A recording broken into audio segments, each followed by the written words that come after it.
In this series, we're exploring an organized and logical way for teaching and learning cello technique and repertoire. It's what I call a sequential as opposed to a random approach to teaching and learning.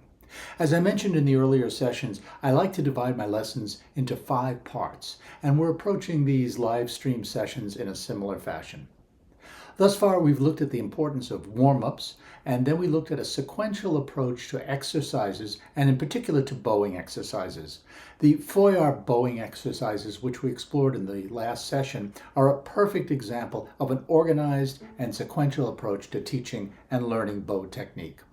Today, we'll consider a similarly organized sequence for teaching and learning scales and arpeggios.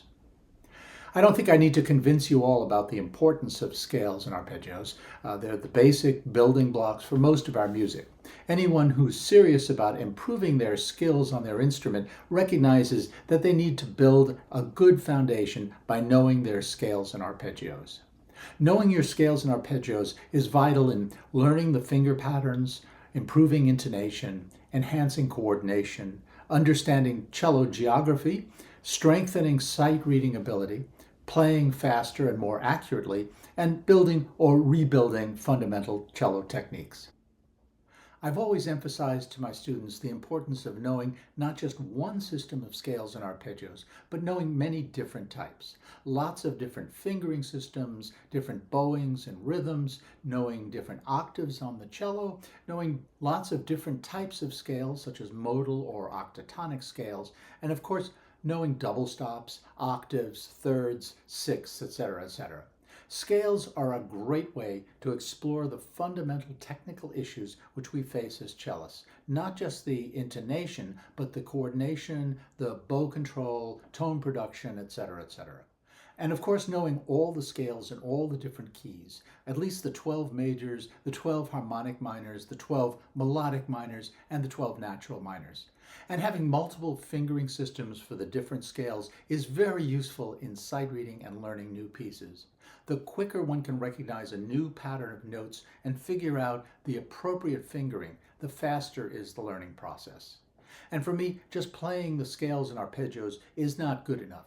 It should all be memorized and should take place deep in our body, our mind, and in our psyche, so that they can be pulled out quickly in order to learn new things faster.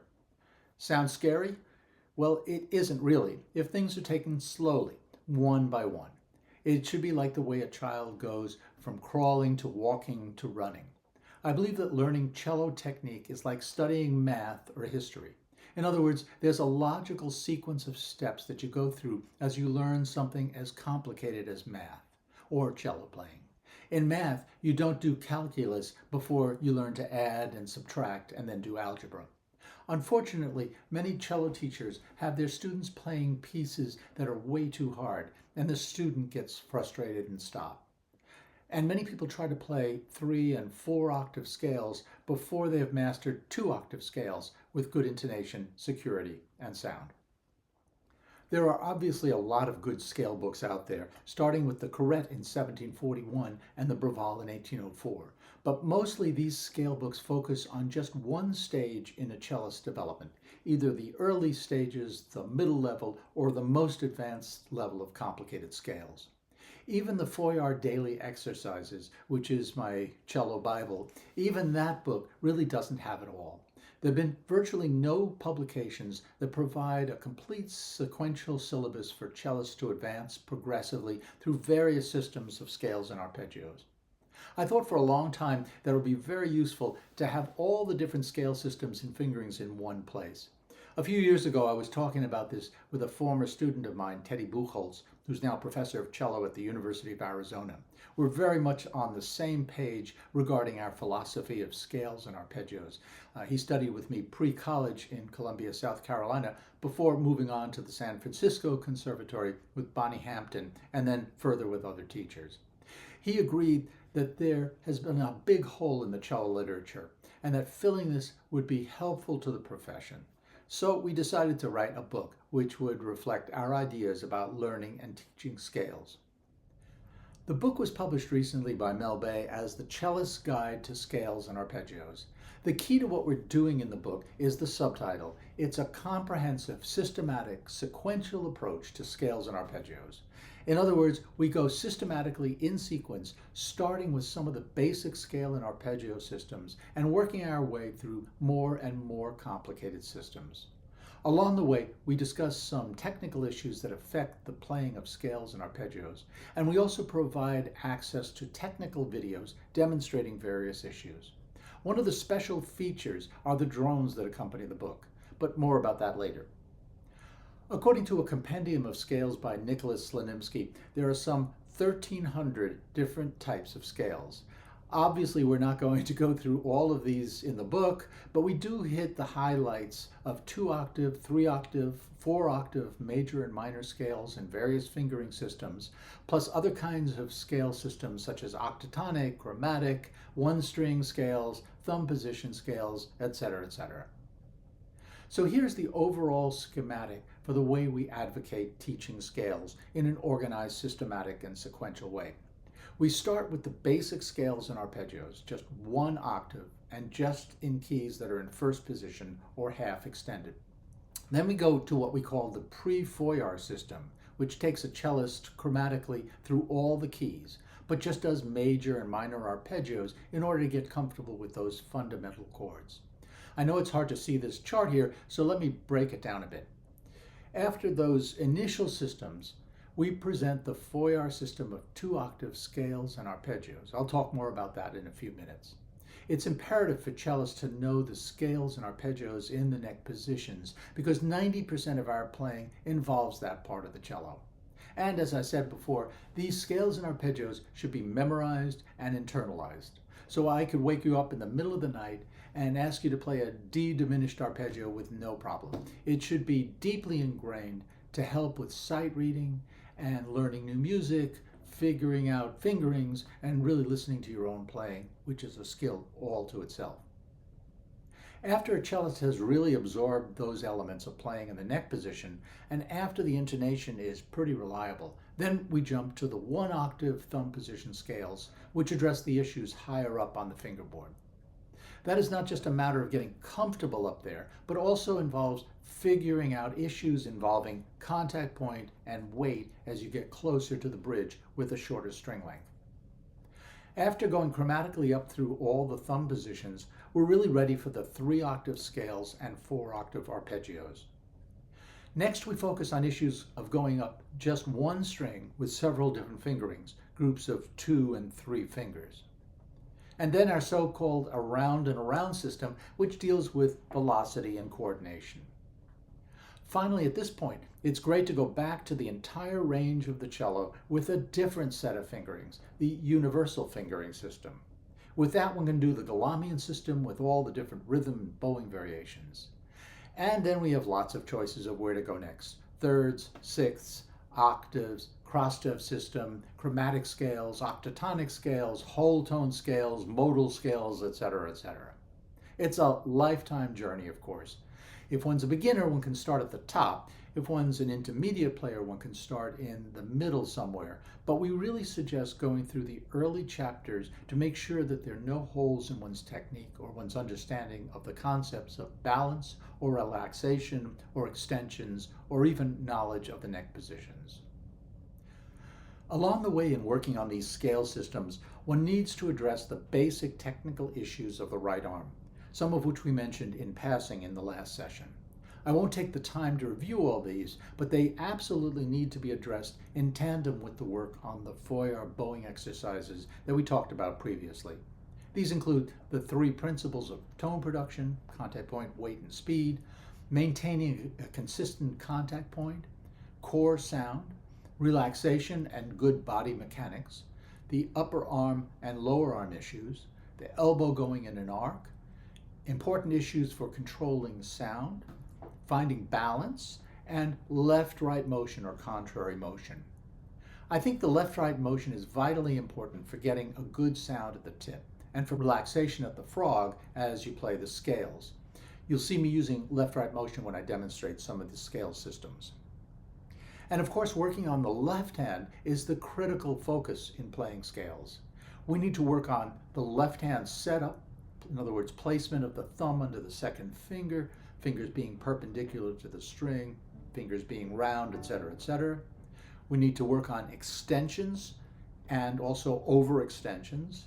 We need to work and know the 5-step process for training extensions, as we discussed in a previous session. And we need to know our cello positions.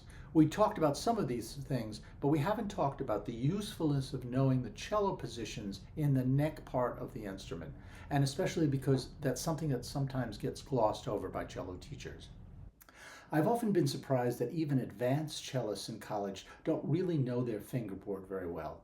A lot of fine players and teachers forget that they themselves learned how to play the cello using the positions when they were young, but they sometimes forget to teach it to their students. Knowing the positions cold can be a useful tool for organizing our understanding of the geography of the cello.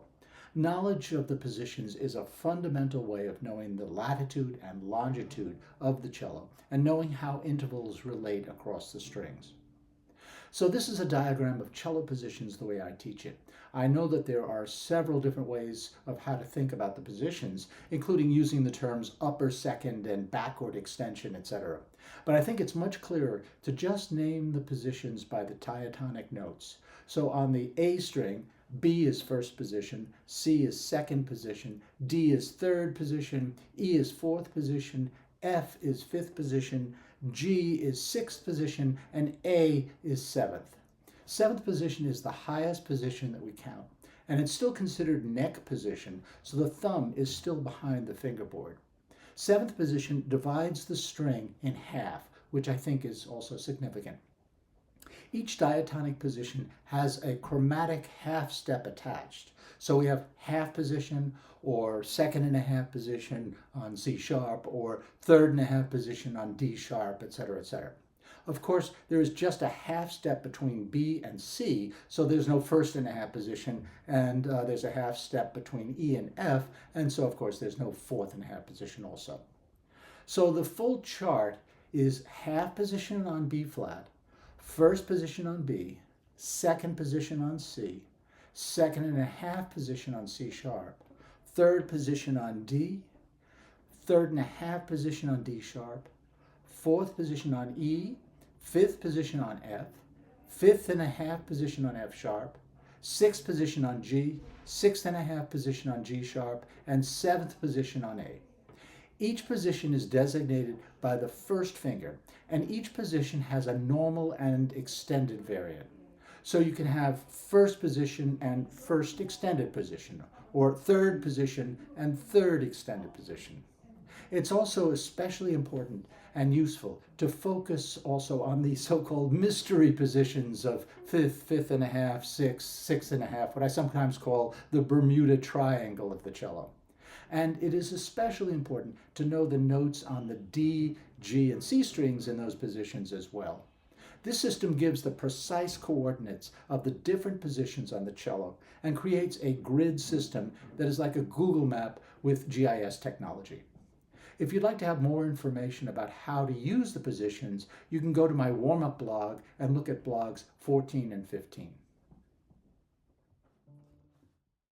I think it's really critical to be thinking in terms of the positions when learning the neck position scales and arpeggios, not so much the fingerings. If we think of the positions, we feel groups of notes, several notes at a time. If you think of fingerings, it's just note, note, note, one note at a time. And that makes it difficult to play with flow or to play faster. The positions help with the geography of the neck part of the cello, and it makes memorization easier. We recommend what we call block positions and no vibrato. And of course, in addition to the positions, one should always be thinking of the notes. But it helps people with learning the instrument to know and understand the positions. Our brain has multiple memory systems, and obviously we should be using our oral memory for knowing how it sounds, but reinforcing it with our physical memory, the kinesthetic memory, our analytical memory, knowing the names of the notes or the intervals and the names of the chords, and using our left brain as well as our right brain. I think it's really important to write in all the positions as one learns and memorizes each scale and arpeggio. The process of writing it in helps a student to ingrain the information and helps with memory. So you see there are little lines under the staff where the students write in the positions as they start learning each scale and arpeggio. Here's an example of a page from one of my students' foyer book with all the positions written in for the arpeggios as she was learning this for the first time. Notice also at the top of the page, we went over the names of the 7 arpeggios: the minor, major, dominant 7th, subdominant, relative minor, diminished 7th, and dominant 7th to the new key. She may or may not understand what these names mean, a diminished 7th, for example, but by repeatedly playing and hearing the arpeggio, it begins to become ingrained, and later she'll recognize it in her etudes and pieces. In our book, we provide a kind of cheat sheet with the positions written in as an appendix at the end of the book, in case you're not certain of the positions when you go through it. One needs a minimum of 12 weeks for learning and memorizing these scales and arpeggios, and then probably repeating it at least one more time to really ingrain it. So it probably takes about a half a year to get all of this solidly learned, but by doing so, the students will have a really good foundational knowledge of the neck part of the cello. And even for an advanced cellist, this is a great way to reinforce one's understanding of the neck positions of the cello. Obviously, working on scales and arpeggios means working on intonation. We have several chapters in the book which discuss intonation, starting with helpful ways to improve intonation, checking intonation with open strings, the so-called Jesselson 5-step process for playing in tune, 3 tuning systems, the Mary system, and drones. So one of the best ways to work on intonation is by using drones. So a drone is not some kind of unmanned vehicle, and it's not some sort of male wasp or bee. A drone in our usage is a sustained pitch that provides a foundation for a melody, or in this case, a scale or arpeggio. It's useful to practice with drones in order to hear the interval between the sustained note and each degree of the scale that we play. So, for example, here's a sustained G drone as the tonic for a G scale or arpeggio. Our drone audio was created using samples of real string instruments to offer a kind of symphonic sound. It includes natural resonance and a small amount of vibrato to help beautify the sound. You can use this basic drone to play scales, arpeggios, or just improvise little melodies with a ground bass.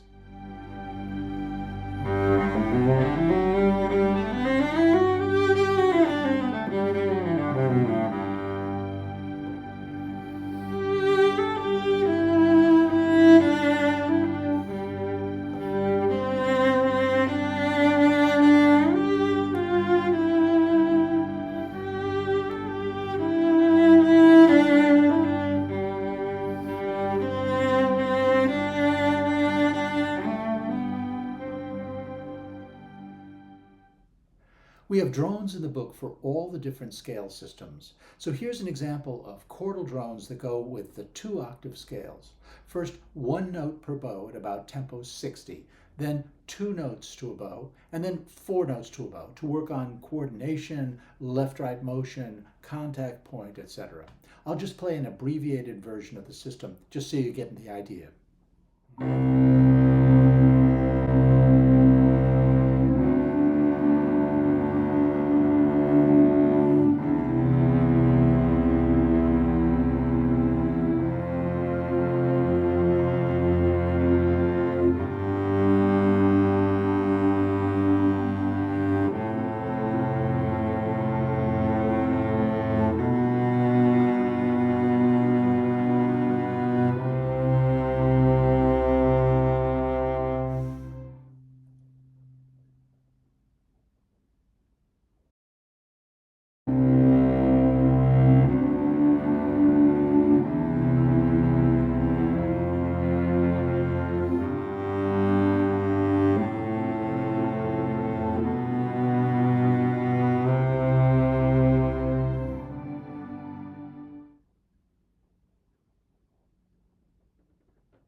And we even have a jazz version in every key. The kids really enjoy working with the jazz drones.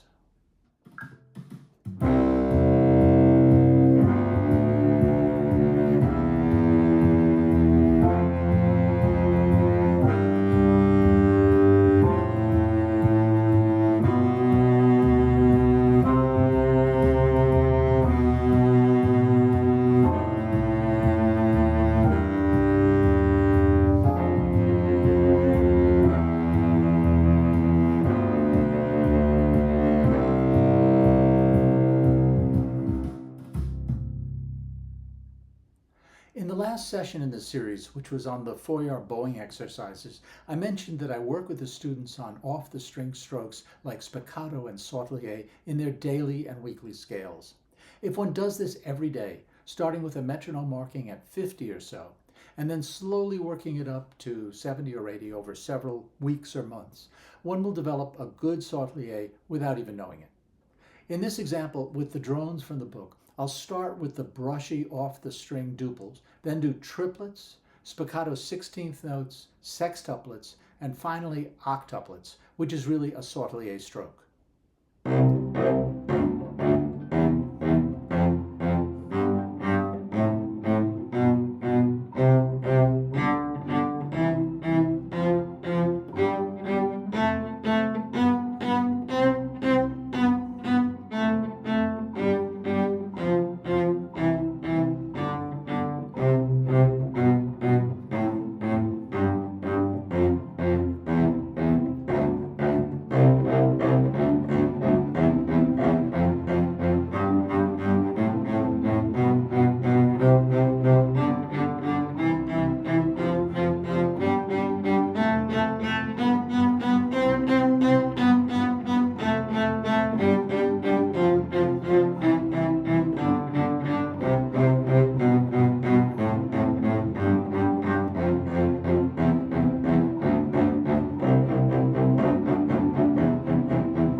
So here is the C major 2-octave arpeggio system with drones.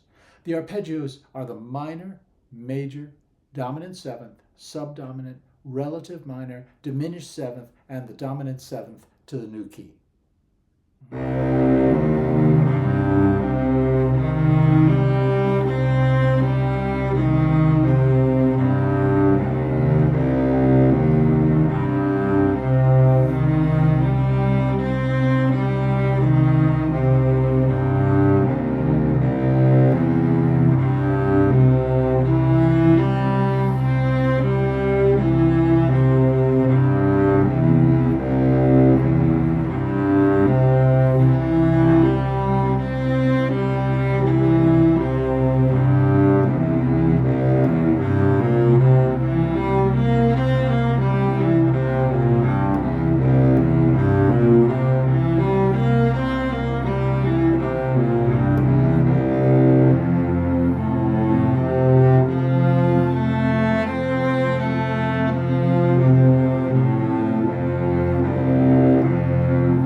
After the two-octave scales and arpeggios are well absorbed, the next step is to deal with the other half of the cello, playing in the upper part of the cello and using thumb position.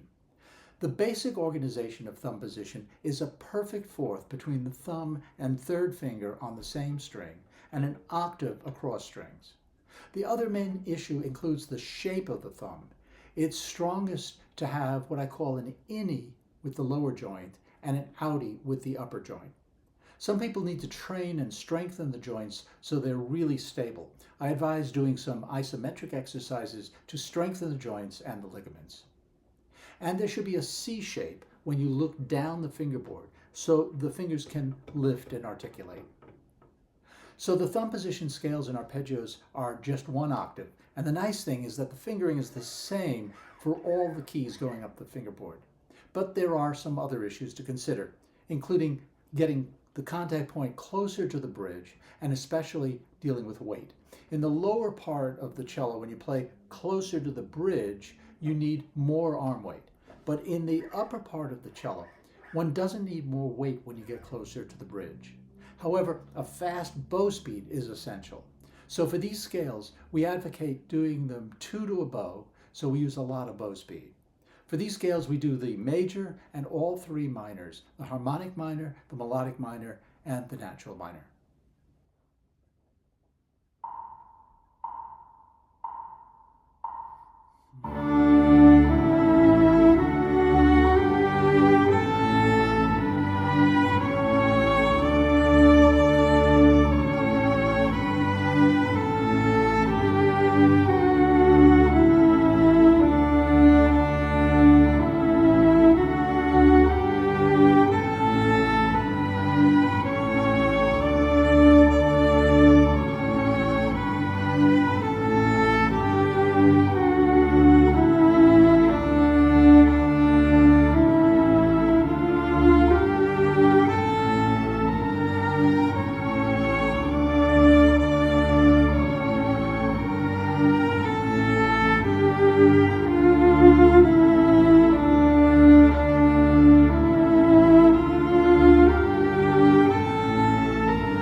For the thumb position arpeggios, Foyer uses the same set of 7 arpeggios as the 2-octave system: minor, major, dominant 7th, subdominant, relative minor, diminished 7th, and dominant 7th to the new key. The most difficult part here is the diminished and the last dominant 7th, because the arm has to actually move forward, so the first finger is a half step higher than in the scale and the other arpeggios. I found that when students really hear the diminished 7th in tune, their intonation level seems to go up significantly. That's true with the 2-octave arpeggio system as well. It seems like hearing a succession of minor thirds in the diminished arpeggio, including an augmented second, is significantly more difficult than hearing a major arpeggio with the alternating thirds in a fourth. I guess that's why pop music rarely uses the diminished 7th. It's just harder to hear and less appealing to the untrained ear, despite the fact that it's such an important chord in classical music traditions. But I think that something literally changes in the brain when students can hear the diminished 7th in tune.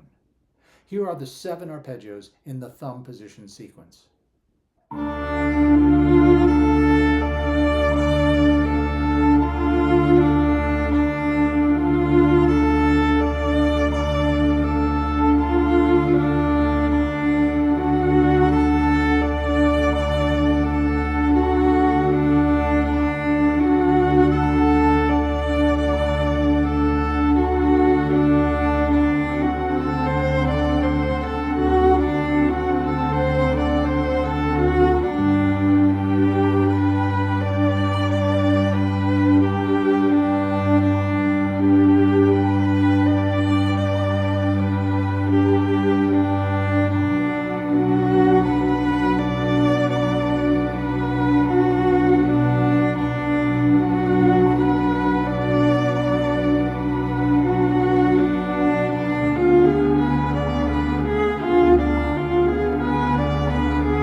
After the thumb position scales, I'd probably circle back to scales going up and down on just one string, since that's such an important part of the way we play in major literature.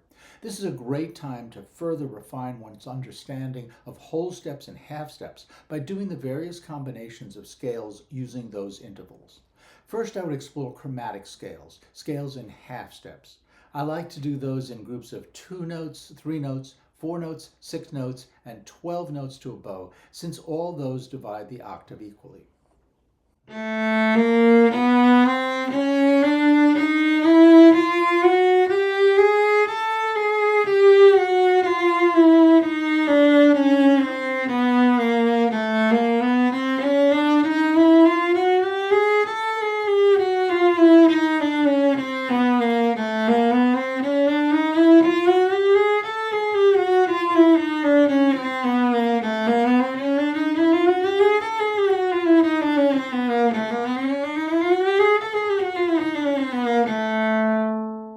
Next, it's good to explore the whole tone scales, scales in whole steps, since that's challenging to the ear, but vitally important for impressionistic music and all music after that.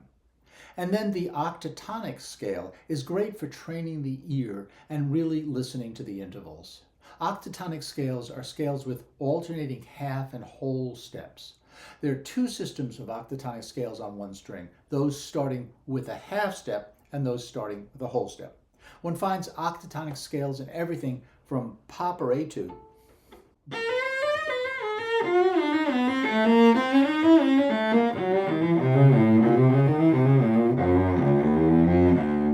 to the Casa do Solo Sonata.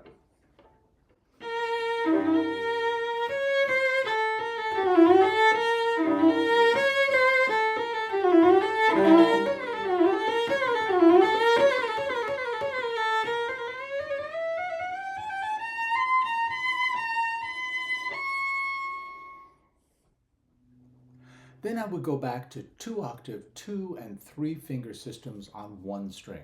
These are our basic meat and potato fingerings for scales on one string. The 2-finger system ends with a 3-finger grouping. 1,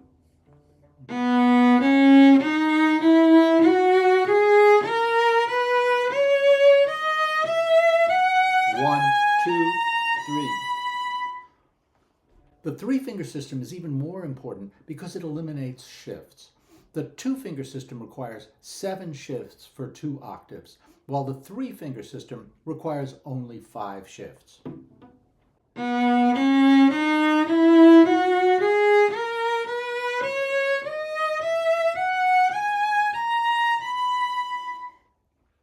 The interesting thing about the 3-finger system is that our basic cello fingering is generally with groups of 3 notes. So this is a good time to think about and work on what I call the Mary system, which analyzes the groupings of the 3 notes that we use all over the cello. So here is the basic Mary melody.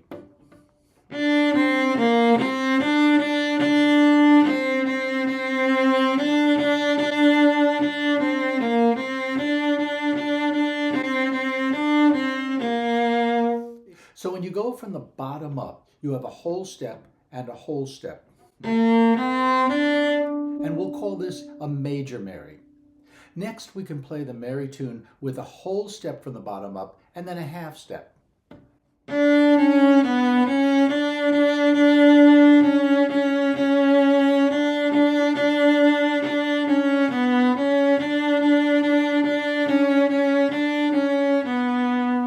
We call that a minor Mary because a minor scale begins that way. Next, we'll play the melody with a C natural, so we get a half step from the bottom up and then a whole step.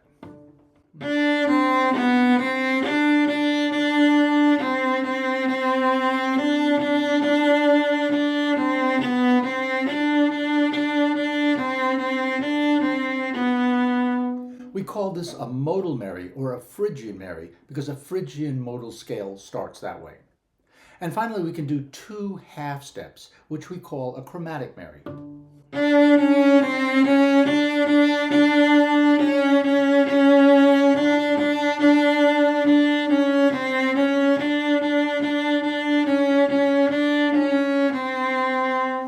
So to summarize, these are all the combinations of whole and half steps, just 4 possibilities. But much of our playing in neck position is rooted in these. There are actually a few others, such as the augmented Mary, but that's not so important at this point. So how can we use this information? Well, one of our most important fingering systems for scales is the so-called universal system, in which all of the neck position scales can be played with the same fingering. That's obviously very useful. So all of our major scales use the formula major, major, modal, modal, minor. So major, major,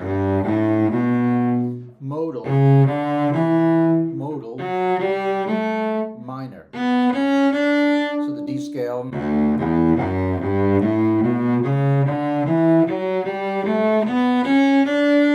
or an F scale,